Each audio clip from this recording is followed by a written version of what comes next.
Okay, I want to review with you about angles. The first thing we need to remember is the difference between a right, acute, and obtuse. So remember, a right angle is going to have this little square usually in the corner, and it's going to make a perfect 90-degree angle. So we can always make a little square in the corner to show that it's a right angle. Right angles are 90 degrees. Okay, if you look at this angle right here, this is an acute angle. Acute angles are less than 90 degrees. And then this angle right here, this would be an obtuse angle. Now the next thing we need, and that is greater than 90. So right angles are 90 degrees, acute are less than 90, and obtuse are greater than 90. The next thing we need to remember is that a straight angle right here, a straight line, measures 180 degrees. And we can remember that because a right angle, which would be like this, would be 90, and 90 plus another 90 gives us 180. So if we took a protractor, we could see that this is 180 degrees, okay, 180. And if we flipped this and had two protractors, 180 plus 180 is 360. So a full circle measures 360 degrees, all right? So we need to remember that a right is 90 degrees, a straight is 180 degrees, and a circle measures 360 degrees. Okay, now we're going to look at some of these examples of different types of problems that we might see these in. Okay, so let's look at this first one right here.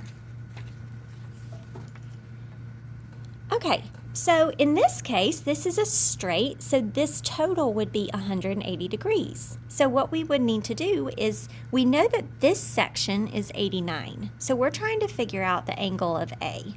So to do that, we would do 180 and take away what we already have. So if we did 180 minus 89 degrees, we would end up with 91 degrees. So angle A would be 91 degrees.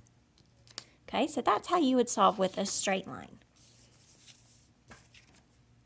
Okay, in this case, we have a right angle, which is 90 degrees. So we know these two angles are going to add up to 90.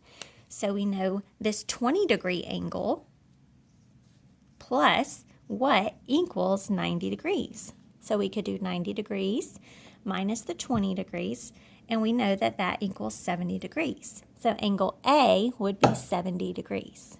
Okay, so that's another example. Okay, one more. In this case, we have a straight line again. So we can do 180 minus the 26, and that will give us what angle A is. All right, sometimes you're going to see problems that look like this, where it's going to give you the total angle measurement and one other angle. And so you have to figure out this. So we know this is an obtuse angle because it is greater than 90 degrees. So to solve this type of problem, we know that the total is 115. So this angle plus this angle has to equal this angle. So we would do 57 plus what equals 115.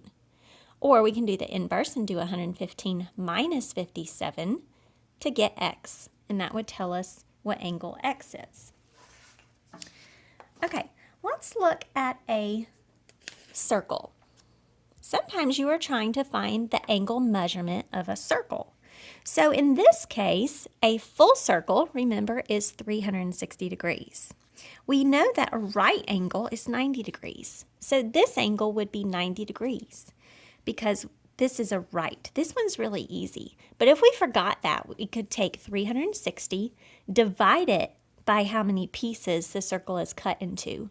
So we would do 360 divided by 4 because we have 4 pieces. So that equals 90 degrees. We could check that. Is 90 plus 90. See, that gives us that 180, the half circle, and 180 plus another 180 gives us that 360. So then we know we are correct. Okay, let's look at another one here that's not quite as easy. Okay, in this case, we have a full circle, and it's split into 3 pieces. So We would take our full circle. We know that the circle is 360 degrees. We would divide it by how many pieces we have. So when we divide that, we would get 120 degrees. So to check, we could do 120 plus 120 plus 120, and that should all add up to the full 360 degrees. All right, let's look at one more example.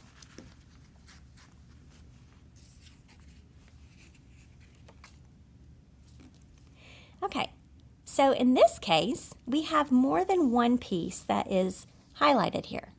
So there's two steps. We're going to first do 360 divided by how many pieces we have.